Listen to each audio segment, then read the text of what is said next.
दोस्तों, आज की कहानी है भाभी मेरे मायके आने से आप मुझसे झगड़ा क्यों करती हो। दोस्तों, कहानी शुरू करने से पहले अगर आपने हमारे चैनल को सब्सक्राइब नहीं किया है तो सब्सक्राइब कर लीजिए ताकि आपके पास पहुंचे हर नया वीडियो।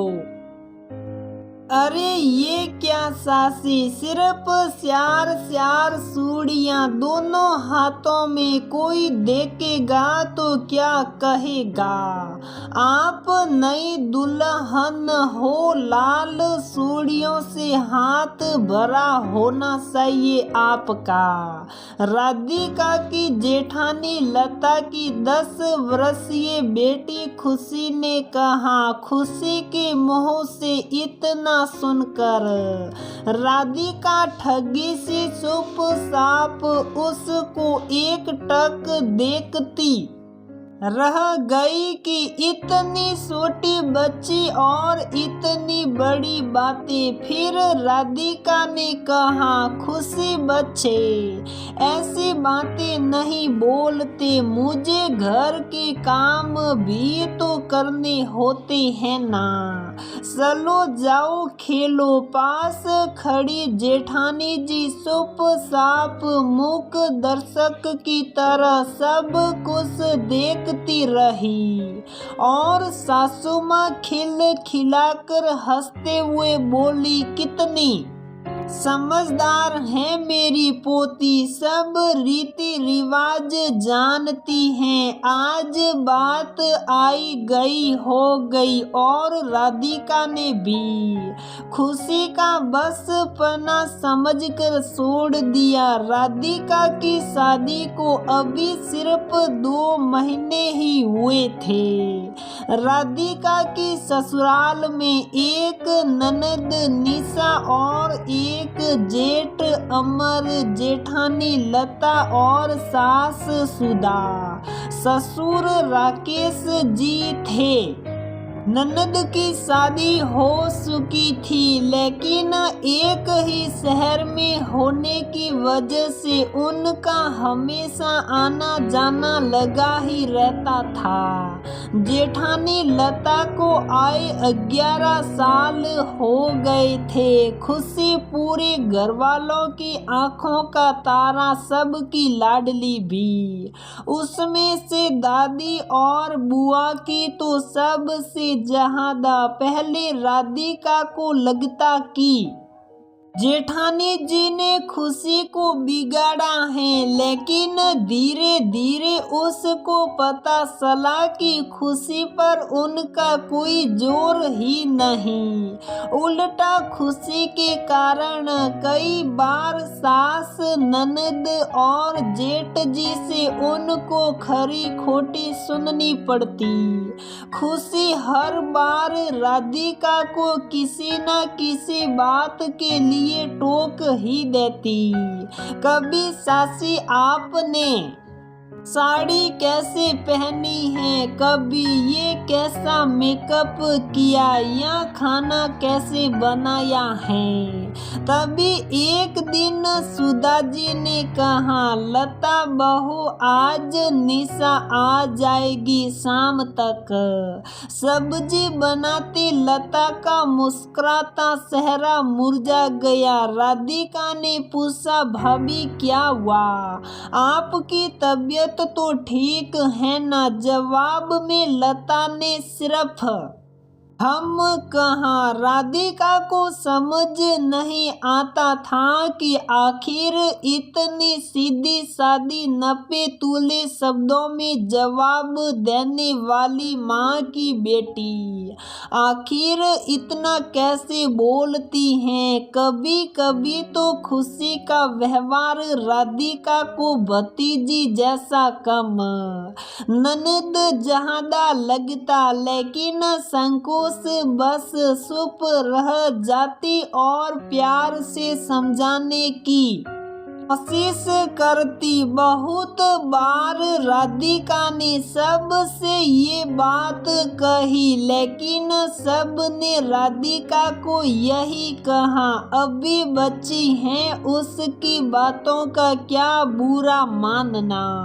ननद निशा के आने पर तो खुशी के जैसे और बल मिल गया। अब तो उसको बुआ का भी सह मिल जाता कि हाँ, मेरी भतीजी तो बिल्कुल सही कह रही है। एक दिन राधिका ने अपनी सास से कहा, मम्मी जी, मुझे बाजार जाना था, कुछ जरूरी सामान लेना था, शाम को चली जाऊं क्या?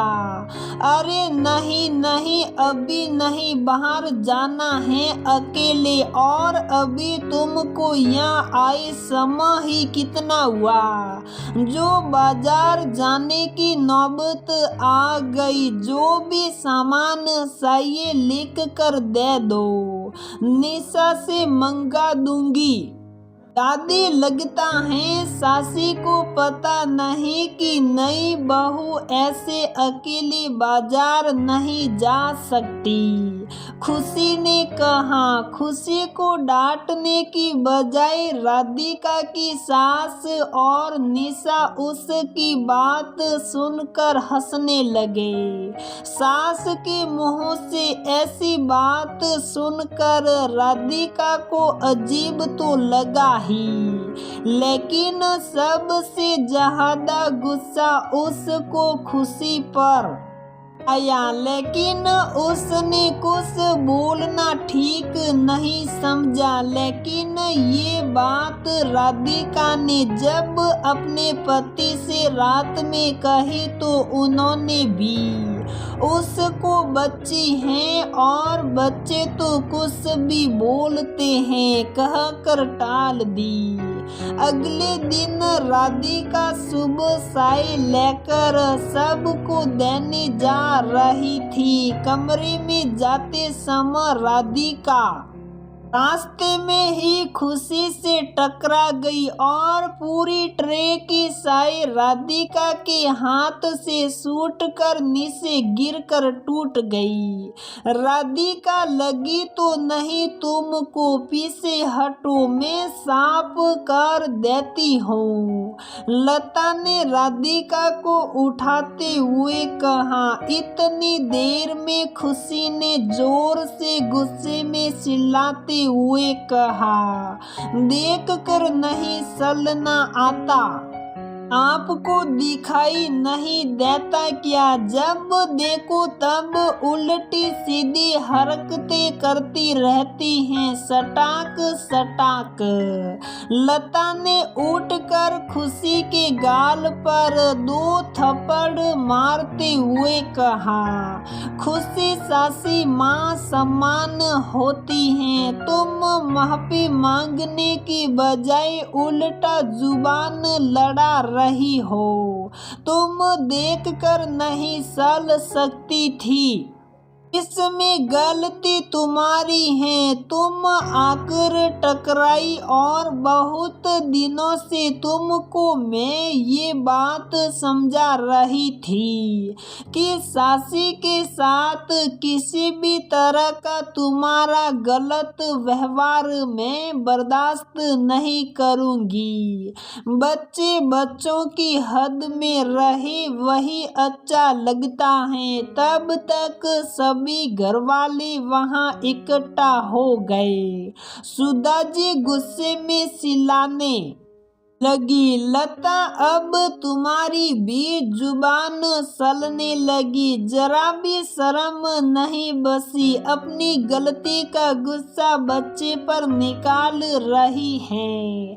सब समझती हूँ मैं तुम्हारी हरकतें, तुम जलती हो जो खुशी हम सबको तुमसे ज्यादा प्यार करती हैं। लता माजी मैं जलती नहीं हूँ, भूलिए मत कि माँ हूँ मैं उसकी तो। उसको सही गलत समझाना मेरा कर्तव्य है। आज नहीं कल जब शादी करके दूसरे घर जाएगी तो क्या ऐसा व्यवहार कोई बर्दाश्त करेगा? तभी बीच में लता को गुस्से में अमर ने कहा, बड़ी आई समझाने वाली, वो मेरी बेटी है, समझी, हम सब की लाडली प्यारी बेटी। उसका जब जो जैसे मन आएगा वो करेगी। उसको रोक टोक लगाना तुम बंद करो और खबरदार, जो आइंदा इस तरीके से मेरी बेटी को मारा तो समझ लेना अंजाम अच्छा नहीं होगा।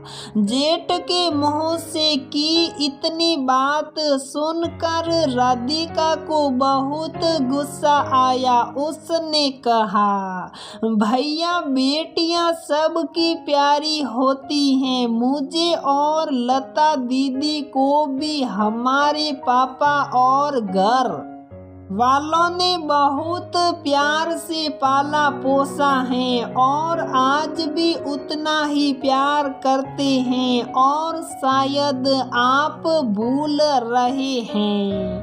लता दीदी को तो बड़े ही नाजों से पाला गया है क्योंकि उनको बहुत मन्नतों के बाद उनके मम्मी पापा ने बेटी रूप में पाया था। प्यार करने और संस्कार सिखाने में फर्क होता है और प्यार के साथ अनुशासन का होना बहुत जरूरी है। आज भी समय है खुशी को सुधारने का, तो बेहतर है कि समय रहते सुधार लीजिए, वरना इसका पछतावा आप सबको ही होगा।